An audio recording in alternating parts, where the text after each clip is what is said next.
Hi guys, good morning. Welcome back sa aking YouTube channel. So, bali ngayon po ay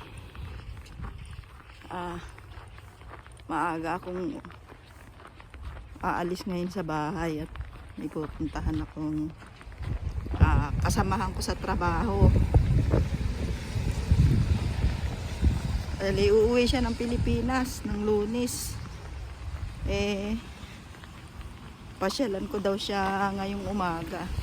Bali dito Sabado ng umaga. February 1. Yan. Good morning po sa inyong lahat. Yan, may snow na naman dito sa amin. Puntahan ko daw yung aking ka-work ngayon at nako, gusto magpakulay. Kulayan ko raw siya ng buhok. Sabi ko hindi ako professional ha. Kasi nakita niya ako lang ang nagkukulay sa buhok ko. So kulayan ko raw siya ngayong umaga. Mamayang hapon pa naman ang aking pasok.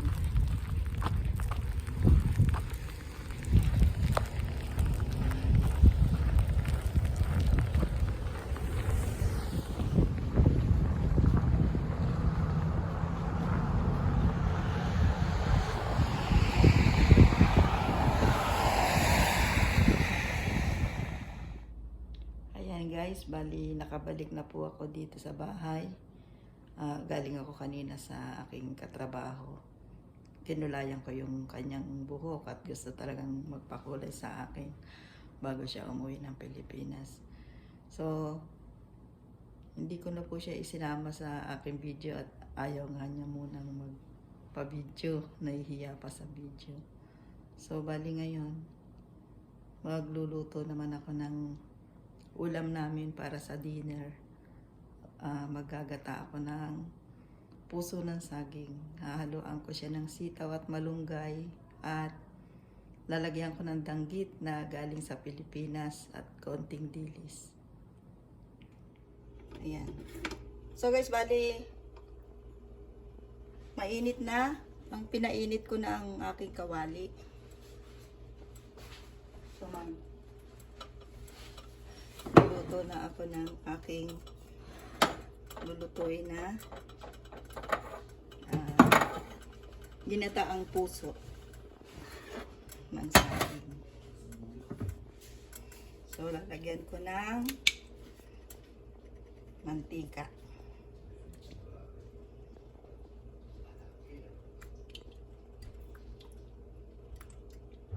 Yan. Bali na pritos ko na tong danggit na galing ng Pilipinas at may konti pa tayong dilis.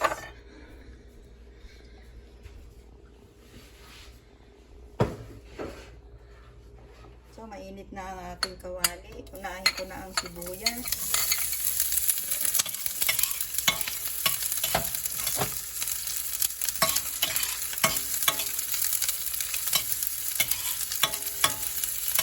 Ang bango. Sunod ko na ang bawang.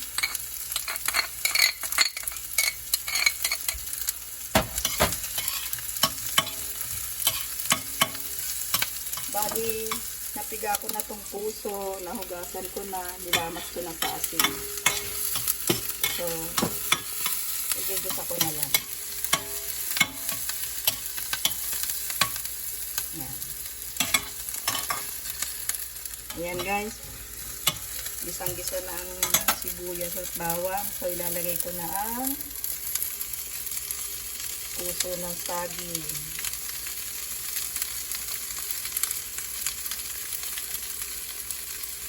Masustansya to. Puso ng saging. Haluin na natin.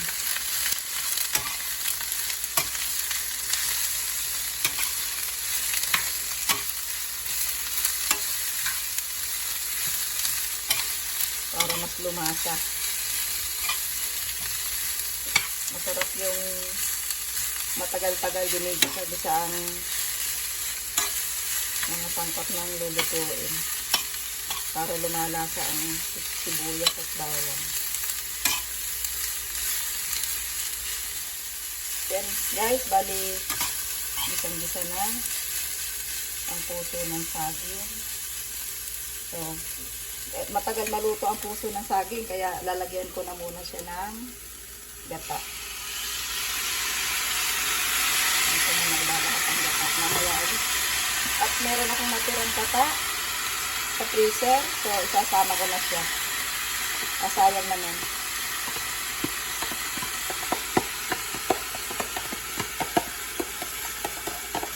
Yan.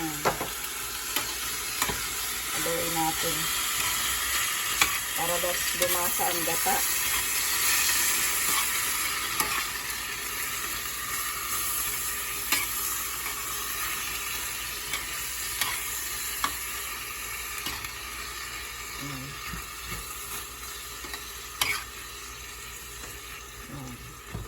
Tapatin muna pong tatakpan.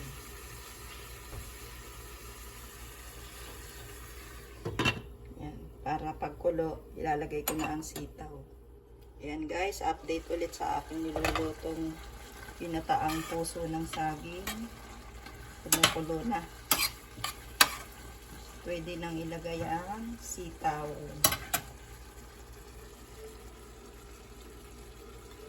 Ito na ang sitaw.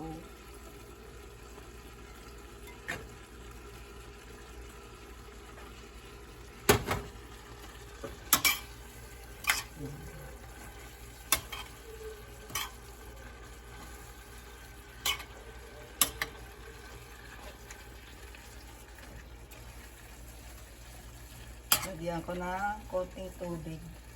Malinis po to, pipinaglagyan lang nung gata. Malinis tong tubig. Yan, para mas lumambot yung gulay.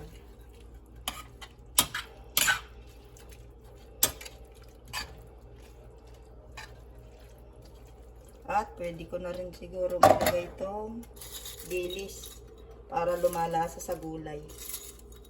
Naprito na rin to. Yan. At may konti pang danggit. Para mas masarap.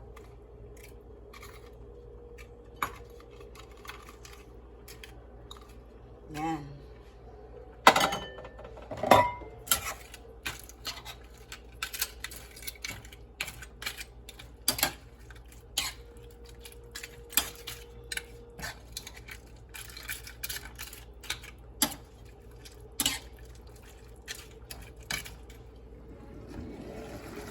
Guys, update ko kayo sa ating nilulutong pinataang puso na may sitaw.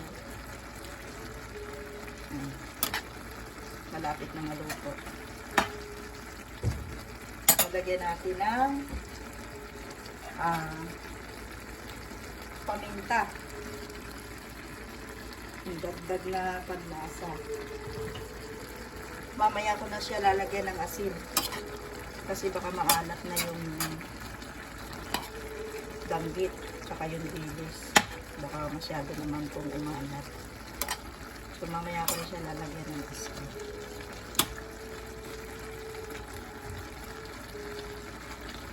Tingnan ko nga kung umalat na yung lumasa na yung danggit. Sarap. And guys, bali update ulit sa ating nilulutong puso ng saging. Ginataang puso ng saging.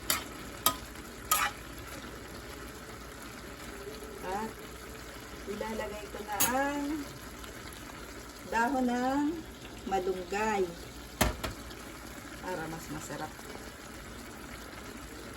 Healthy. Healthy ang aking nilulutong ulam na yan guys.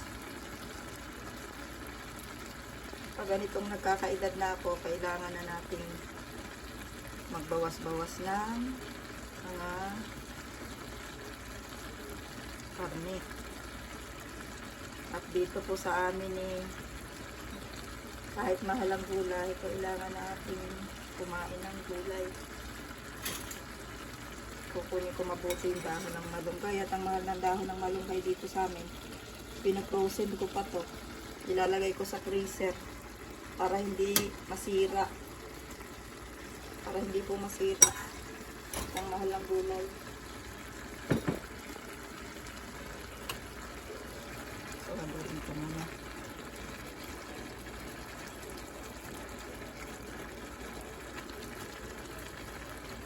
Titikman ko muna ulit.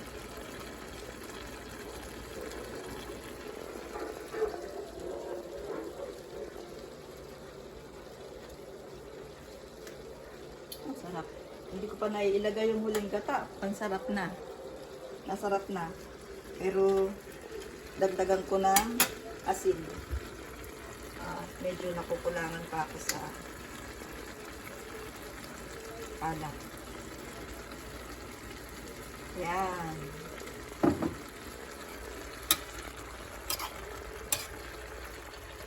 Namiss ko ang puso ng saging. Kaya pagka nakakatsyempo kami dun sa grocery na aming laging doon kami namimili, talagang bumibili ako. At ilalagay ko na ang pangalawang gata.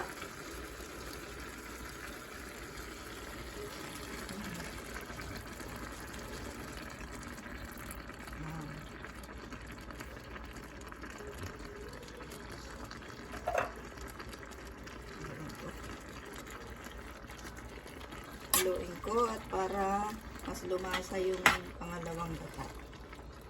Yan.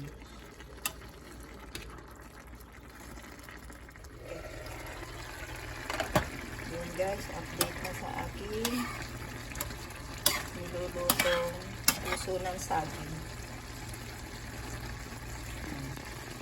Ay, luto na po ito. Titikman ko na. Titikman ko na ulit.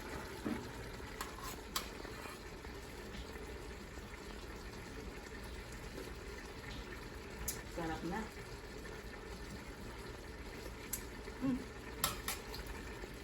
Ang sarap. Lasang-lasa na yung ano. Danggit at konting dilis. Pati ang gata. So, bali luto na po ang ating ginataang puso ng saging.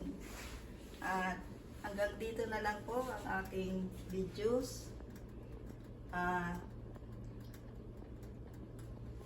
Meron akong isang subscriber na gustong magpa-shoutout. I-shoutout ko daw siya. Si Angel Alcantara ng taga-Cainta, Rizal, sa Pilipinas. Yan. So hanggang dito na lang po ang aking vlog.